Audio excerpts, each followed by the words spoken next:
fatal lie that a world built on laws of conduct may ever resist the action of the truly free. This is the slavery of the traveler, the crime of creation, in which labor is wasted on the construction of false shapes. If you choose to fight us with everything you have. With all your laws and games, we will prove our argument thus.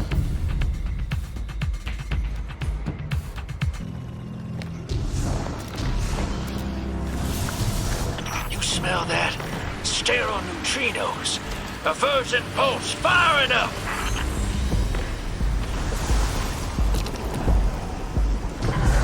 Our lives are short and desperate. If that's the way the world's supposed to be, I won't have it. If people like Teox are supposed to win, I won't let them. I'll beat the world until it changes. I'll kill anything in the way.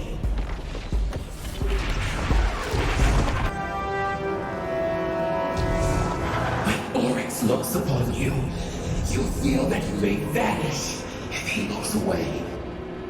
The crest of Oryx's skull is as long as an arm. In the course of its life, a thought moves from one end to the other. Upon his crest, I have painted a line in my blood so that he will remember me.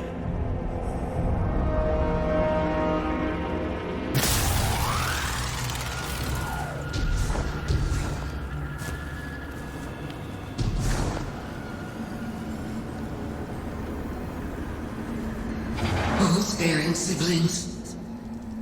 We are 5 years old. For 2 years, we worked to repair this ancient ship and understand its systems. I am almost too old for the mother Kelly. And the knights who killed our father are surely dying of age. We 3 will die here, in exile. Chaos will outlive us. And Orash, brilliant-eyed Orash, you will die of old age long before you have proof of your god wave, or any way to stop it.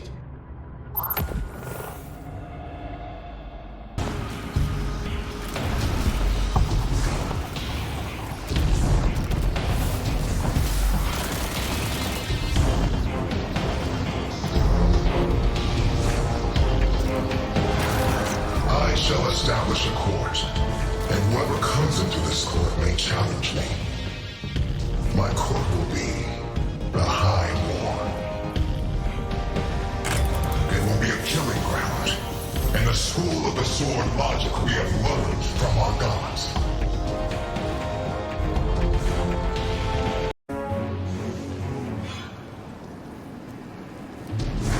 Each of Oryx's fangs has the precision of a finger and the acuity of an eye. Although he was born at the bottom of the universe and taught to burrow, Oryx has grown wings. The light of wildfire shines through them. Oryx teaches, but he will not be taught.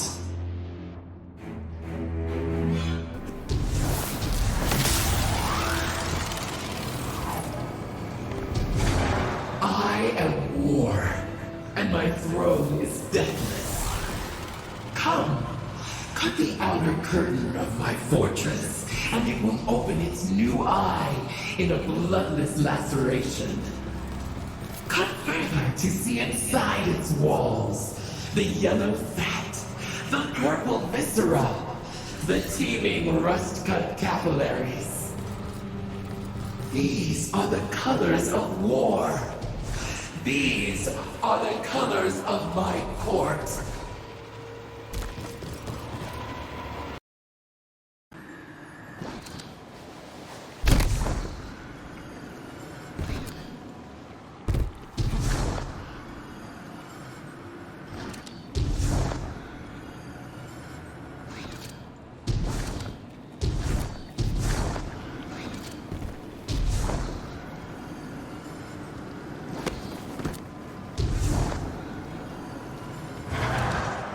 considered returning to Fundament. Learning what became of the God Wave and the Tungsten Monoliths, and the continents which were all that remained of my people's primal home. But I know what became of all that. It became me. I'm the heir of Fundament, the immortal descendant of those 10-year Krill. I asked a question. How can we live in the universe long enough to understand it? And I learned the answer, which is written here in this book. I learned that I had to become the most ruthless of all.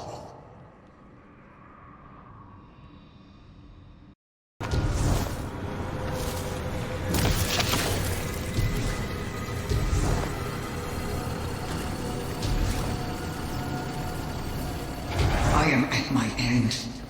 I plot and plan, but I cannot gather enough bloodshed to feed my worm. And the harder I try, the hungrier it becomes. I slaughter and kill, but the harder I fight, the more my worm demands.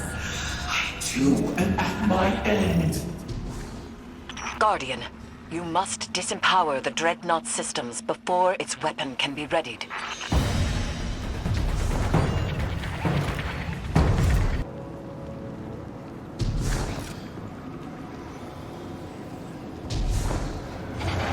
This is our message to the things that we will kill.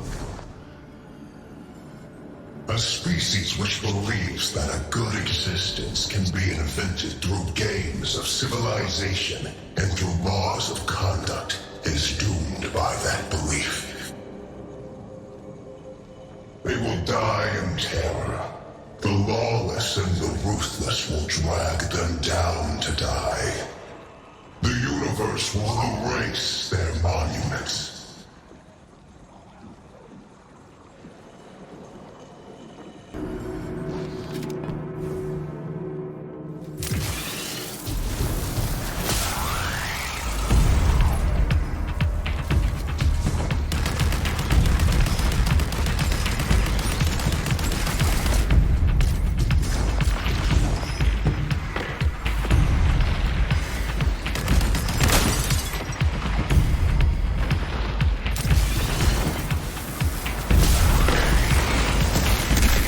I don't have a strict proof yet, you know. I sanely believe that we're liberating the universe by devouring it.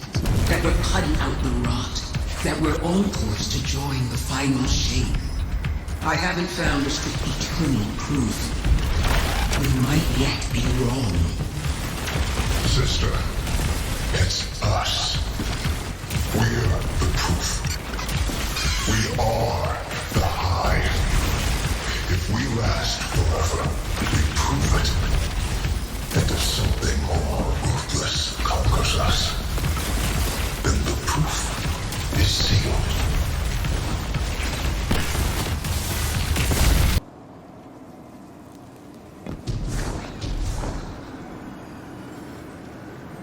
Should I say that I miss my siblings? That I miss the times when the threats of death and short lifespan were still with us? When we piloted our needle, when we dove and became what we became?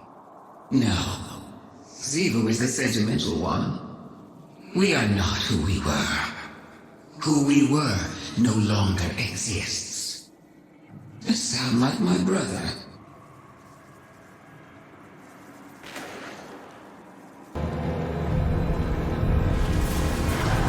My gates open to the most life.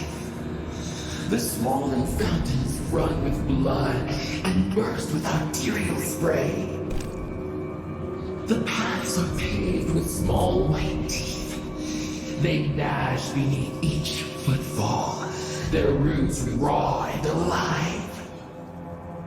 Look, I have raised cathedrals made of flesh. When a breeze caresses them, they blush and contract, fine hairs sensing the change. They are worshipped with bare touch. My throne shudders with joy.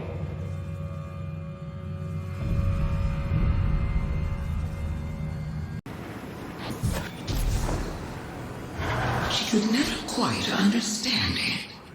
Someone as mighty as Oryx, brought down by liars. His bloodline destroyed, his corpse left to desiccate in Saturn's orbit. Zebor Wrath actually believed that dreadnought of his was unassailable. But Oryx knew that he had limits.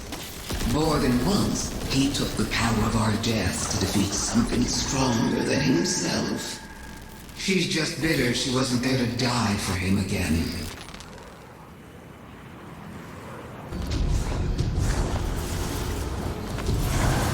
The halls of my palace are echoing throats, slick and filled with breath.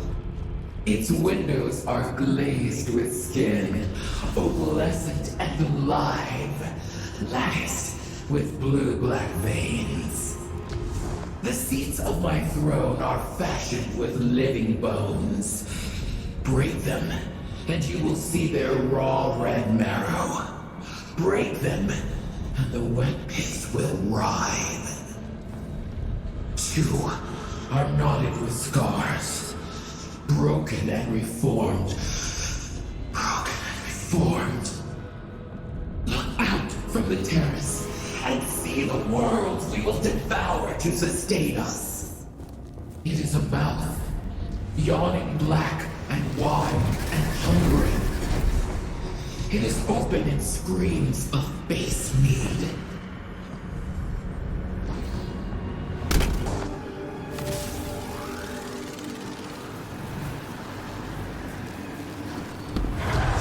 I am immortal. I know the great secrets of the universe.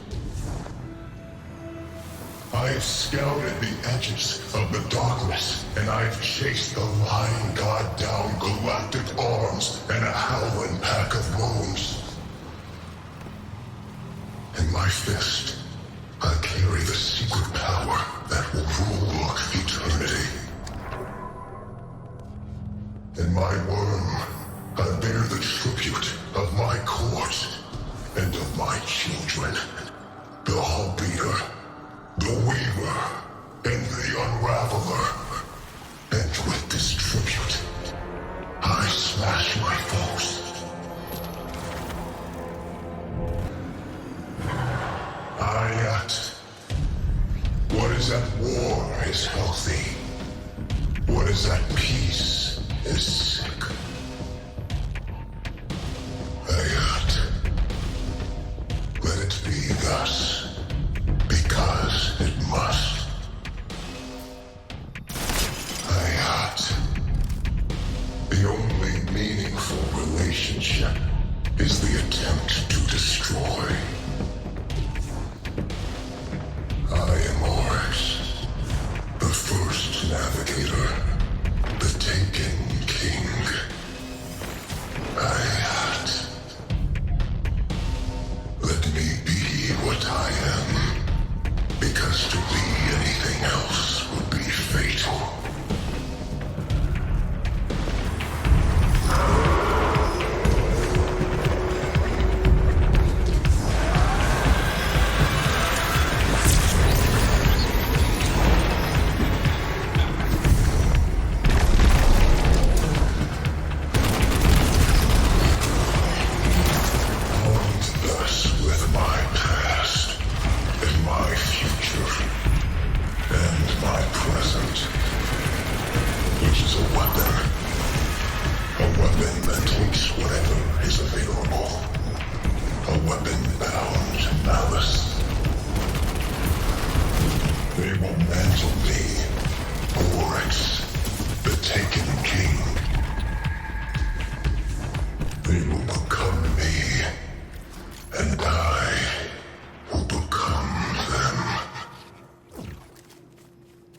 Each of us defeating the other, correcting the other, alloying ourselves into one omnipotent philosophy. Thus,